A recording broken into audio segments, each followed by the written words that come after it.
Words, not weapons. That's the fundamental idea at the heart of the UN. Humanity can only survive. Humanity can only thrive through cooperation, not conflict. And that's why the UN exists. The General Assembly is like the Super Bowl of global diplomacy. It is the only time that almost every world leader gathers in the same place. But there is so much that goes on behind the scenes. They convert the halls of the building. They put up temporary meeting spaces. It's like global diplomacy speed dating.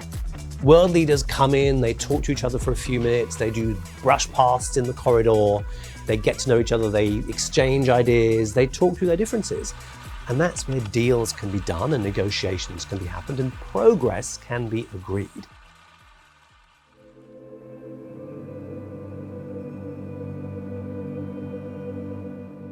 We should not be naive. We live in difficult times. Have we solved every problem in the world through the UN? Goodness, no. When we see so much destruction all over the world, it can be hard, almost counterintuitive, to think that, oh, there are peace agreements being negotiated. But peace is being negotiated in conflicts all over the world. Ceasefires are being negotiated. Grain shipments leaving Ukraine. That was something that countries came together through the UN and its processes to be able to negotiate, to make happen. That was essential. Millions of lives have been saved as a result of peace agreements reached through the UN in countries all over the world, like Namibia, Mozambique, Cambodia, El Salvador, Liberia, Guatemala, Cote d'Ivoire, many places. And peace is a prerequisite for progress. People can't begin to rebuild their lives, they can't build new lives unless there's peace and stability on the ground. If we look through history as well, yes, it may seem that we live in violent times, and in many places, yes, we do, but there are fewer global conflicts than there ever were. It can be hard to accept that sometimes, but we used to live in much worse times.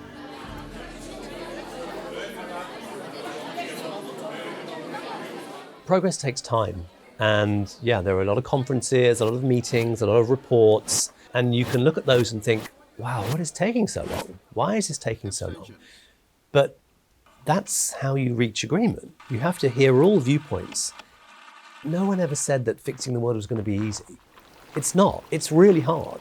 And that takes time, and it takes brilliant people, and it takes a lot of effort, and it takes cooperation.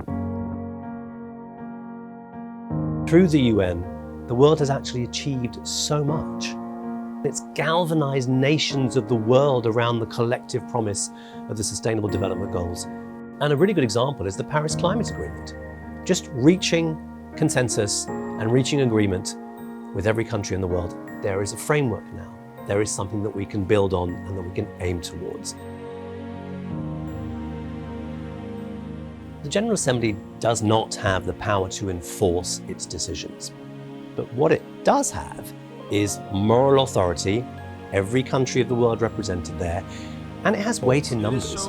So small countries can have their voices heard alongside powerful, big, rich countries, and groupings of countries, coalitions of countries can come together and they can really be a powerful voice and a powerful voice for change. So much of the work of the UN is not represented by the images of leaders in meetings and the General Assembly. Every day, the UN all around the world is hard at work, delivering help and hope to millions and millions of people, whether it's food delivery for millions of people through the World Food Programme, whether it's helping children, bolstering and providing education through organizations like UNICEF, whether it's helping refugees through the UN's refugee agency, UNHCR.